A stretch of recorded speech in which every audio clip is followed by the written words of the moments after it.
Assalamualaikum warahmatullahi wabarakatuh. Nama saya Rusnata Syamilda binti Rusdi dari unit BM2. Hari ini saya akan membentangkan tentang peranan dan pemikiran tokoh dalam memartabatkan bahasa Melayu. Yang berikut adalah dua tokoh yang saya pilih, iaitu yang pertama Dr. Abdullah Hassan dan yang kedua ialah Dr. Awang Sarian. Mari kita lihat tentang latar belakang kedua-dua tokoh ini. Yang pertama, Dr. Abdullah Hassan. Biodata beliau, Dr. Abdullah Hassan lahir di Teluk Anson, Intan, Perak pada 20 Mac 1942. Beliau memperoleh ijazah sarjana muda pada tahun 1967 dan ijazah sarjana 1969 dalam jurusan Linguistik Bahasa Melayu daripada Universiti Malaya dan PhD 1972 dalam bidang linguistik am daripada University of Edinburgh, Scotland. Beliau adalah bekas tenaga pengajar Universiti Sains Malaysia USM pada 1972 di unit pengajian bahasa dan menjadi profesor bahasa Melayu pada 1980 dan bersara pada 1997. Beliau adalah ahli seumur hidup Persatuan Penterjemah Malaysia PPM dan Persatuan Linguistik Malaya PLM. Profesor Abdullah adalah antara sarjana yang kuat memperjuangkan peranan bahasa Melayu sebagai bahasa pengantar pendidikan demi memandaikan rakyat dan bagi mengekalkan nilai dan jati diri melalui himpunan memori bangsa yang dipindahkan hanya melalui bahasa peribumi. Yang seterusnya, mari kita lihat biodata Dr. Awang Sarian. Profesor Datuk Dr. Haji Awang Sarian lahir pada 20 Oktober 1953 di Pontian, Johor. Beliau dilahirkan di Kampung Rangbah dan dibesarkan di Kampung Teluk Kerang, Pontian, Johor. Beliau memperoleh ijazah sarjana muda persuratan dengan nilai kepujian serta diploma pendidikan dari Universiti Kebangsaan Malaysia pada tahun 1977, namun beralih menjadi ketua editor di Fund Esteem Publisher International pada tahun 1977. Pada 1978, beliau bertugas di Dewan Bahasa dan Pustaka sebagai editor jurnal Dewan Bahasa. Pada 1984, beliau memperoleh ijazah sarjana sastera dalam bidang linguistik dari Universiti Malaya dan kemudian memperoleh ijazah Doktor Falsafah dalam bidang falsafah pendidikan bahasa dari universiti yang sama. Beliau pernah juga berkhidmat di Universiti Brunei Darussalam selama setahun. Seterusnya, mari kita lihat tentang peranan kedua-dua tokoh ini dalam memartabatkan bahasa Melayu.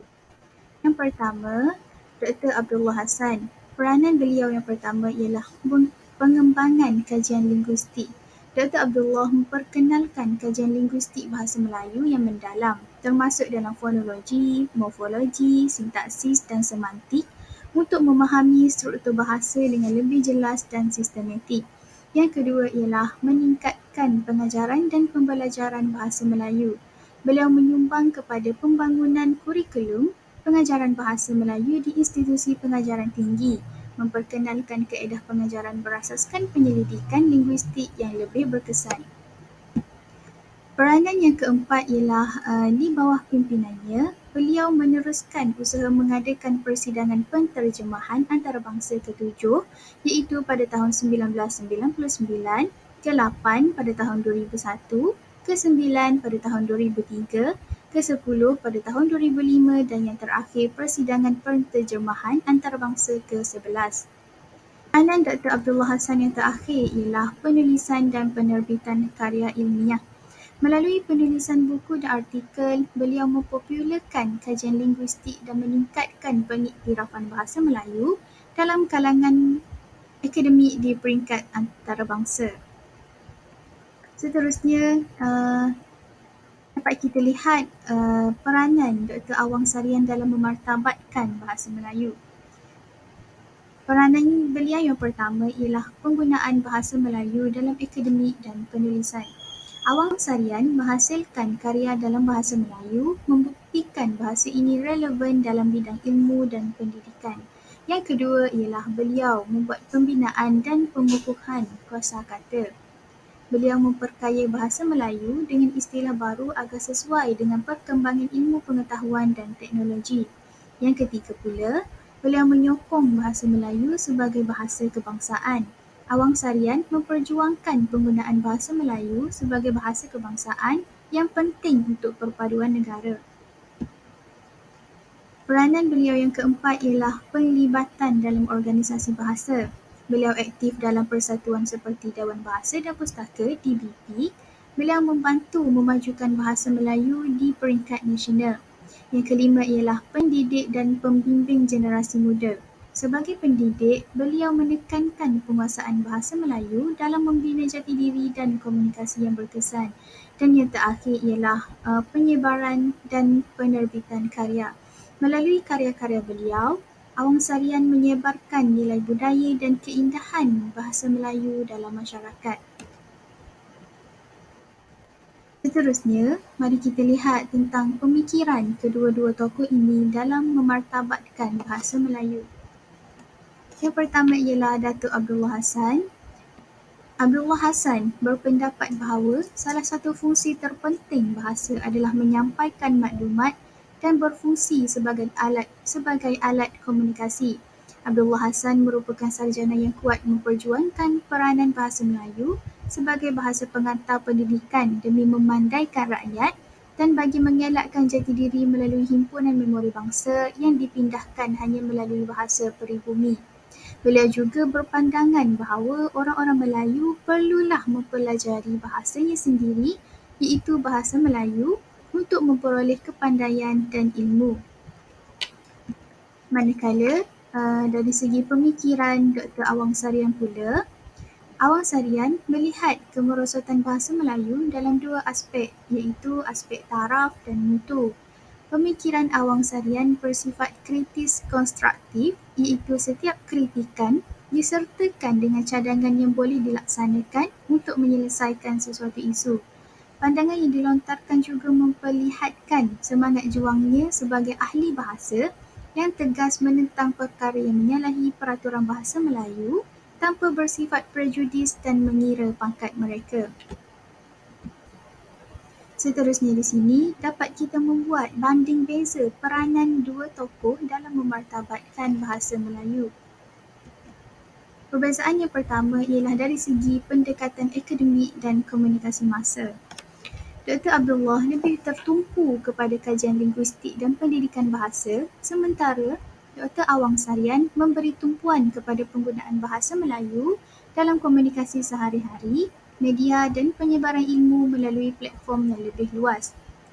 Perbezaan peranan yang kedua ialah dari segi pemartabatan bahasa Melayu dalam akademia dan masyarakat umum. Dr. Abdullah berusaha memartabatkan bahasa Melayu dalam konteks akademik dan penyelidikan, manakala Dr. Awang Sarian berusaha memperkukuh kedudukan bahasa tersebut dalam masyarakat luas, termasuk dalam sektor-sektor media, pendidikan dan penerbitan. Seterusnya, mari kita membuat banding beza dari segi pemikiran pula ke atas kedua-dua tokoh ini dalam memartabatkan bahasa Melayu. Perbezaan yang pertama dari segi pemikiran ialah bahasa sebagai alat perpaduan. Dr. Abdullah Hassan, beliau fokus kepada aspek akademik dan bahasa menjadi alat pengajaran yang sistematik. Manakala Dr. Awang Sarian pula, beliau melihat bahasa Melayu sebagai alat untuk menyatukan masyarakat dan membangunkan identiti kebangsaan. Banding beza dari segi pemikiran yang kedua pula ialah dari segi fokus kepada pembinaan sistem bahasa. Dapat kita lihat bahawa Dr. Abdullah Hassan menekankan standardisasi dan penyelarasan tata bahasa ejaan serta istilah dalam bahasa Melayu untuk penggunaan yang konsisten dalam pendidikan, pentadbiran dan media. Manakala Dr. Awang Sarian pula, beliau fokus kepada penggunaan bahasa dalam kesenian dan kebudayaan sebagai cara untuk memartabatkan bahasa Melayu serta menjaga identiti bangsa. Kesimpulan yang dapat dibuat daripada kesemua perkara yang dibincangkan adalah jelaslah bahawa kedua-dua tokoh ini banyak memberi sumbangan ke arah memartabatkan bahasa Melayu.